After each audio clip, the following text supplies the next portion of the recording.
J'aimerais faire une digression importante. L'autre jour, j'arrivais à Europe 1 et j'ai vu quelqu'un dans une Mini Cooper griller un feu rouge. J'ai été profondément choqué, surtout quand j'ai reconnu ensuite Stéphane Bern Ah sortir de cette non. voiture. Oui, Ah, j'étais juste derrière vous, j'étais en scooter. Et donc, ça j'ai c'est pas très grillé mal. un- J'espère qu'il n'y a pas de vidéosurveillance à cet endroit-là. Le Mais feu non, mais rouge, voilà je ne, une je ne grille invention. jamais. Vous êtes fou, ça te fout terriblement oui, de points. oui, quand on se fait choper. Vous Non. roulez. Mais c'est pas bien de dénoncer. Vous, j'aurais pas aimé vous connaître pendant la guerre. Hein. Il était planqué en Suisse. David, Ah, oui. David Mais justement. Castello-Lopez, vous nous racontez l'origine de cet objet très important de notre quotidien, le feu rouge. Tout à fait. Alors, je l'ai déjà assez souvent répété à ce micro, je n'ai pas mon permis de conduire. Voilà. Ah oui, c'est vrai. Mais je dois dire que ça m'a jamais particulièrement embêté de ne pas l'avoir, à part, j'avoue, pour des questions d'affirmation de ma virilité, parce que l'ordre naturel des choses, dans l'ordre naturel des choses, un homme doit savoir conduire, et il doit savoir conduire bien, c'est-à-dire d'une façon à la fois énergique et nonchalante. Hein, c'est ça la conduite virile. Et à force d'observation, je pense qu'une des meilleures façons de mesurer ce mélange viril d'énergie et de décontraction dans la conduite, c'est la façon dont les messieurs s'arrêtent au feu rouge. Alors, vous, Mathieu, vous avez votre permis, que vous utilisez pour conduire alternativement une Bugatti Veyron et une Lamborghini Veneno. Et moi, je vous ai jamais vu conduire, mais j'imagine que vous êtes le genre de gars qui gère très bien les feux rouges. Je suis sûr que vous êtes le genre de gars, quand vous arrêtez au feu rouge, vous posez votre poignet sur le haut du volant et vous laissez pendre votre main de façon super décontractée comme ça. Et puis je pense que vous baissez un peu la tête pour apercevoir une fille à un balcon, vous voyez, vous fixez son regard Pas du tout. et au moment de redémarrer, vous faites un petit signe militaire à la Top Gun comme ça. Et je suis sûr que vous faites ça.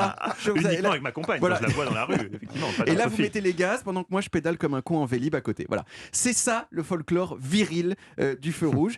Et ce folklore viril du feu rouge, il n'aurait pas pu exister sans le feu rouge. Voilà. Alors, il est temps de savoir depuis quand ça existe, les feux rouges.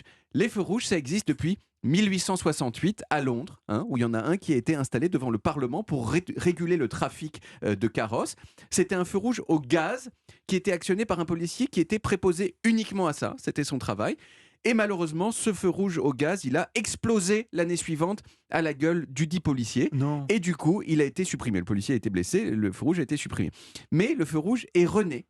Et oui, il est rené. C'est le participe passé de renaître, c'est comme ça. Il est René. Il est rené, mais il est rené plus tard, beaucoup plus tard, dans les années 1910 aux États-Unis, à un moment où le nombre de voitures commençait à exploser, car c'est dans les années 10 aux États-Unis que sort la Ford Model T, vous Bien la sûr. connaissez, qui est la première voiture grand public de l'histoire de l'humanité. On en a parlé. Grand public, pourquoi Eh bien parce qu'elle était relativement bon marché, elle coûtait en gros le prix de 5 ou 6 mois de salaire d'un ouvrier, ce qui est beaucoup, mais qui n'est pas, non plus totalement inabordable. Et donc, de plus en plus de voitures, ça veut dire de plus en plus d'accidents. Et là, on commence à se dire qu'il faut faire quelque chose, et il y a un ingénieur de l'Ohio qui a redécouvert le feu rouge, en quelque sorte. Il a eu l'idée d'utiliser l'électricité qui servait à alimenter les tramways.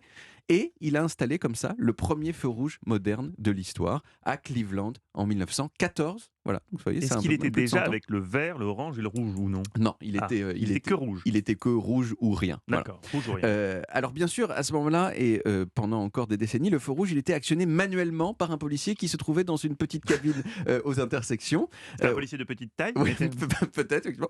Et au début, le policier n'actionnait qu'une seule lumière. Et puis, avec les progrès du câblage, il pouvait, avec un seul interrupteur, en actionner plusieurs qui étaient synchronisés. Et je dois dire qu'à partir de là, l'histoire du feu rouge, c'est une histoire assez ennuyeuse d'inventions successives, d'automatisation, de feux pour piétons. Les petits bonshommes verts, verts et rouges, par exemple, qui ont été standardisés en France, c'était en 1974. Et tout ça, ça amène surtout la question du futur du feu rouge. Eh bien, le futur du feu rouge, c'est bien sûr l'absence de feu rouge. Parce que le feu rouge, c'est un truc qui est fait pour pallier les insuffisances humaines. Mais si votre voiture est autonome et que toutes les autres voitures sont autonomes, il n'y a plus d'insuffisance humaine. Parce que les machines, elles ont en permanence toutes les connaissances et les intuitions nécessaires au fait de ne pas se rentrer dedans et elles peuvent les mobiliser à la vitesse de la Vous voulez lumière. dire que je pourrais Même quand elles frimer sont bleues. au feu rouge Ben en voilà, baissant elles ma- savent exactement quand ma la vitre voiture en face va s'arrêter ou quand elle va démarrer. Elles ajustent leur comportement seul, sans vous et sans feu rouge. Donc un jour, le feu rouge, dans le futur, ce sera une antiquité. Et ce sera un petit peu triste d'imaginer ce et futur moi donc. parce qu'on n'aura plus, Mathieu, le plaisir de vous voir vous arrêter avec le poignet qui pend sur le volant de votre Lamborghini. Alors déjà, je n'aurai jamais de Lamborghini pour des raisons financières et de goût. Mais au-delà de ça, qu'est-ce qui m'empêchera dans ma voiture autonome de laisser ma main pendue? Il y aura quand même un volant Il y de aura secours. plus de Ça, même volant. dans les Tesla, vous avez Oui. un volant. Mais une action qui est juste là pour l'ornement n'est pas virile. Oui, il faut qu'elle Eh serve ben, un petit tant peu à pis, quelque je vais vous chose. dire, je renoncerai à la virilité. Mais je garderai ma main molle sur le volant, c'est très Je suis important d'accord pour avec moi. vous. Bravo Mathieu. Merci David. On retrouve les origines en podcast sur toutes les applis audio et sur le site europe Et Stéphane,